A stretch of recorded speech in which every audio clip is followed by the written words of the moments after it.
Great day everyone, James De La Cruz, the reporter for today. Now let us discuss Lesson 9, Online Communities of Learning. So to be able to understand our topic for today vividly, let us define first what is community. Community is a value and a sense of community may develop in a group. Also, community refers to the development of commitment, mutuality, and trust within a group of people. In other words, it is a group of people that interact. These interactions may surrounding an interest, for example, the queer community and the adult education community. Community also is a place-based and groups share values, cultures, customs, meanings, and understandings based on proximity. So mahalaga ang ating komunidad dahil ito ay isang samahan ng mga tao na mayroong parehong interes. Kapag tayo ay kabilang sa isang komunidad, tayo ay nabibigyan ng pagkakataong matulungan sa ating mga problema at tumulong sa ibang tao. So what is the relationship between community and learning? The relationship between community and learning are indeed pivotal, simply because it provides a space and a structure for people to align around a shared goal. Effective communities are both aspirational and practical. They connect people, organizations, and systems that are eager to learn and work across boundaries, all the while holding members accountable to a common agenda, metrics, and outcomes. These communities enable participants to share results and learn from each other, thereby improving their ability to achieve rapid yet significant progress. While for Wenger, it enables participants to construct knowledge and understanding. Ngayon aalamin naman natin kung ano ang tinatawag na online learning community. So when we say online learning community is a public or a private on the internet that addresses its members' learning needs and people share knowledge by textual discussion. Ito yung tinatawag natin synchronous or asynchronous, maaring audio, video, or other internet support media. Thus, a supportive and collaborative learning community helps students acquire and retain knowledge. Even though they are alone while reading coursework and watching videos, they are not working in isolation. The community helps to instill a sense of belonging and camaraderie, which keeps students engaged and motivates them to persevere. And because of the community's discussion forums, students have the opportunity to develop relationships with fellow students. They soon realize they are all in it together and can rely on their mutual support system when having trouble. Furthermore, a learning community holds each other accountable. Ngayon, dako naman tayo sa mga halimbawa ng online communities. Meron tayong formal learning communities at informal learning communities. So ano nga bang tinatawag na formal learning and informal learning? Formal learning is learning that is delivered in a systematic, intentional way. It is planned and guided by instructor and it usually occurs in a face-to-face setting or through an online learning platforms like an LMS. While informal learning involves learning things without realizing the learning process.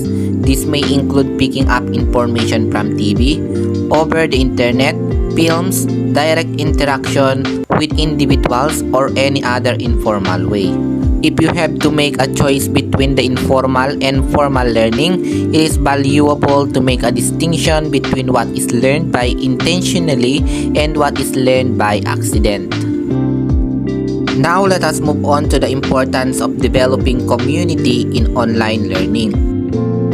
For constructivist developing community, it is essential to encourage collaboration and cooperation in order to facilitate learners constructing knowledge and meaning.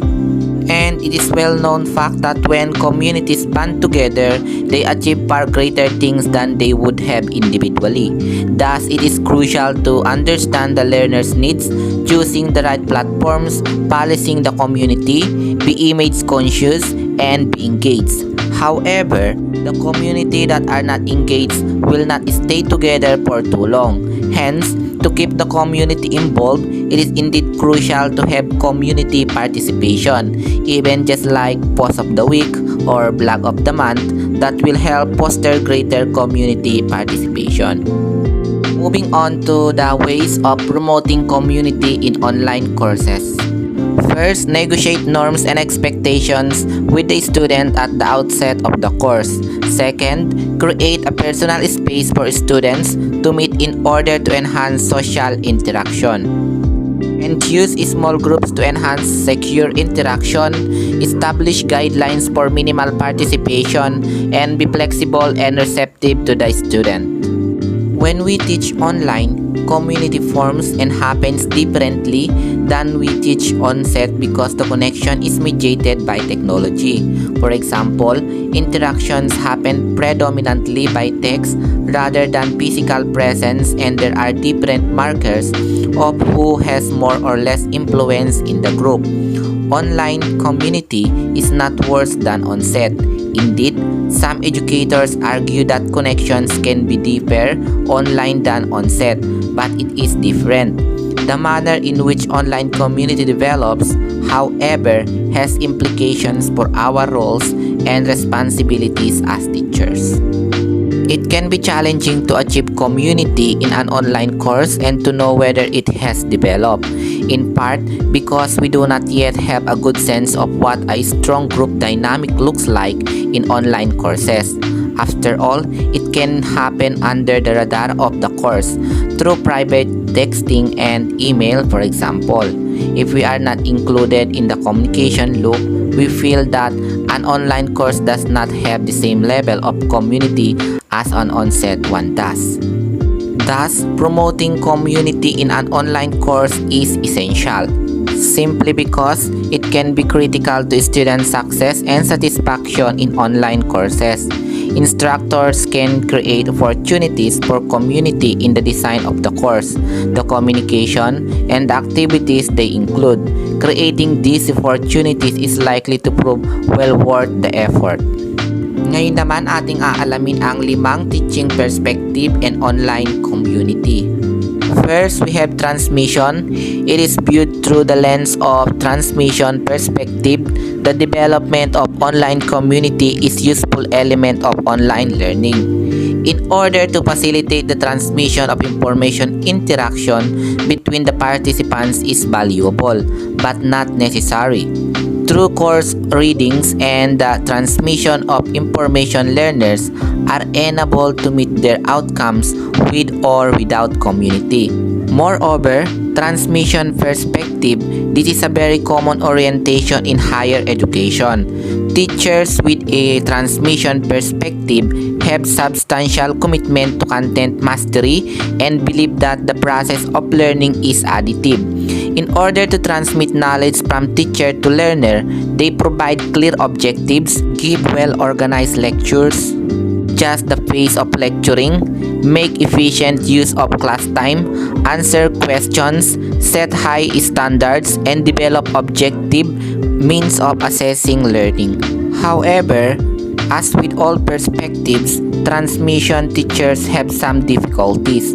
They can have problems working with people who do not understand the internal logic of their content.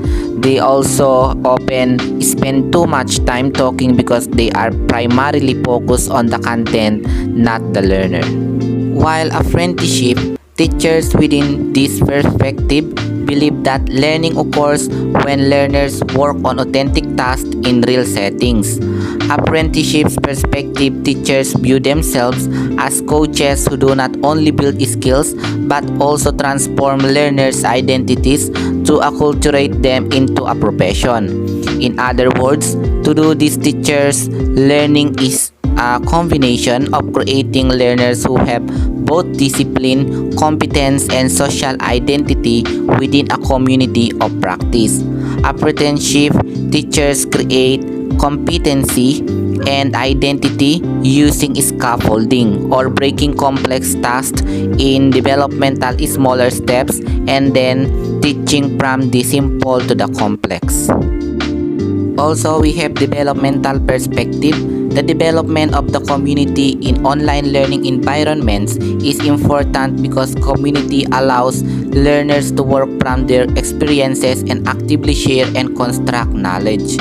The primary orientation of developmental teacher is to develop in their students increasingly complex and sophisticated ways of reasoning and problem solving within a field.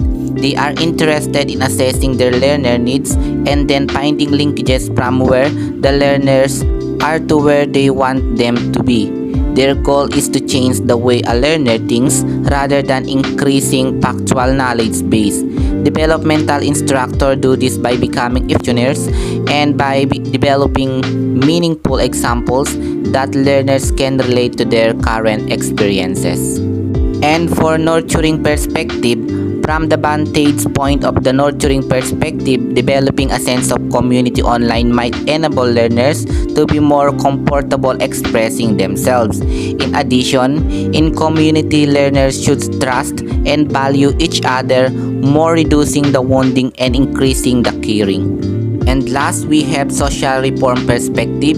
Viewing online community through this lens, we may ask ourselves about the location of power in the community. For the teaching perspective, this is the most difficult perspective to describe and the rarest category to find. Social reform teachers operate under three assumptions. First, their ideals are necessary for a better society. Second, their ideals are appropriate for all. And third, the ultimate goal of teaching is to create social change. They have, however, much in common with other effective teachers with different perspectives. They are clear and organized, bring learners into diverse communities of practice, ask probing questions, and work hard to promote the dignity of their learner. Now, after listening and scrutinizing my topic, I leave a question that you might try to ask yourself.